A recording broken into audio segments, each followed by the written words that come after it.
nail-biting, however, over Tanzania's general elections today. And that's where we're going, because the polls have closed in Tanzania's general elections, in which 29 million voters cast their votes. Agnes Jita, our partner at GBS Africa, tweeted a short while ago that this is just the beginning. An outcome of the polls will determine what happens in the next 5 years in Tanzania in terms of policy directions.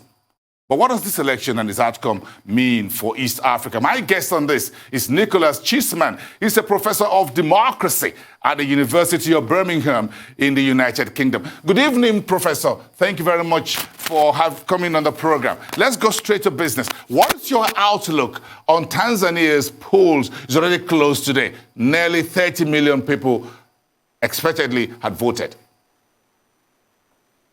I think we're going to see a lot of controversy. I think we'll see the election declared as a victory for the ruling party.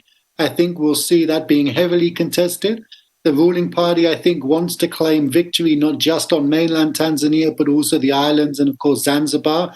And that's been heavily contentious in the past and will be so again. I think we'll probably see protests against the declaration of a ruling party victory.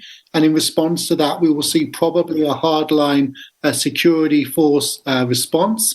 And I really worry that we'll see further loss of life as a result. So I think it's going to be a dangerous and a rocky week or two for Tanzania. And I think a lot will depend on whether the government decides to pursue compromise rather than conflict. The road to this election was tough and rough, by the way. The incumbent is putting his name on the ballot box for a re-election. He's also represent a party that's been in power since independence. So that is a home advantage for President Magufuli. Absolutely. And we've seen a number of major problems of these elections. For example, censorship of the media, censorship of the internet, people finding that they can't actually send messages with the opposition candidate's name in them, high levels of kind of repression. The opposition main candidate, Tundu Lissu, telling us that he can't actually get on the main TV and radio stations, even though he came back to the country, having suffered an assassination attempt back in 2017. And now today, a lot of sporadic reports across the country of opposition election observers not being able to do their jobs properly. So it's a really, problematic election. I think it's fairly clear, even before voting started today, that this wasn't a free and fair election. The opposition is really operating with one hand behind its back. But one thing that people might be interested to know is that we don't get a lot of help here from international election observers. There are no strong, large election observation groups on the ground. And so one thing we're not going to get is a clear read from international election observers about whether or not this election is acceptable or not.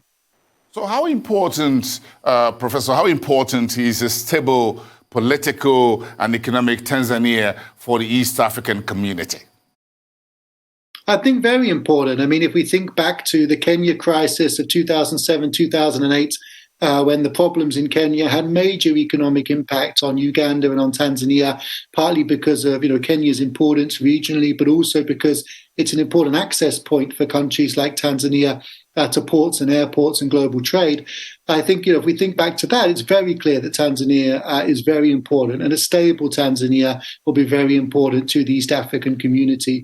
I think, longer term, there's a really interesting question here about whether or not President Magufuli just has an eye on this election, or whether partly the government's determination to engineer a landslide in this election is about a desire to long-term be able to change the constitution and remove presidential term limits. And of course, if that were to happen, there would probably be a pitched battle about presidential term limits. So not only would we be dealing with controversy from a flawed election, but controversy from a constitutional review process and an attempt to remove term limits. And that would be, bad news for Tanzania, both in terms of political stability, but also perhaps in terms of attracting foreign investment. So are you worried about political risks and uncertainties emerging elsewhere on the continent? You're looking at Ivory Coast, for example. President Alassane Ouattara is recontesting. Some of the opposition had left the field of play for him. Zambia is going for an election. We have an election not too far away from now in Ghana. We have similar elections coming through in Kenya as well. So are you worried about political transitions in Africa? Absolutely. I think we have a number of elections coming up. Cote d'Ivoire, Guinea, which is obviously ongoing as we speak, Kenya coming up, Zambia coming up, where we're going to potentially see high levels of controversy. We have ruling parties that have been demonstrated to, try and, manipulate processes to the extent that they're able to.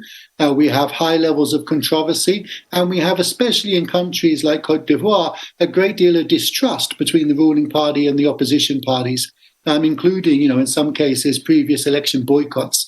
So I think the scene is set for quite a lot of contentious and difficult elections.